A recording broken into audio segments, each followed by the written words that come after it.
Hi everyone, welcome to MB box. నేనేంటి pack చేస్తున్నాను అనుకుంటున్నారా? చాక్లెట్స్ అండి. ఇవి క్రిస్మస్ గిఫ్ట్ హ్యాంపర్స్. నాకు 9 గిఫ్ట్ హ్యాంపర్స్ అనేవి ఆర్డర్ అనేది ప్లేస్ చేశారు కస్టమరు వాళ్ళ ఫ్రెండ్స్ అండ్ రిలేటివ్స్కి ఇవ్వడానికి. ఈచ్ బాక్స్లో నేను 8 చాక్లెట్స్ అనేవి ప్యాక్ చేసుకున్నాను.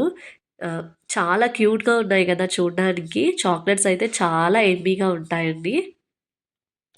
కస్టమర్ ఎలా చెప్పారో అలానే నేను గిఫ్ట్ హ్యాంపర్స్ అనేవి రెడీ చేసి కస్టమర్‌కి డెలివరీ చేశాను.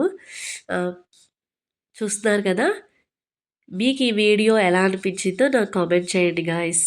That's it for today guys. Thank you all.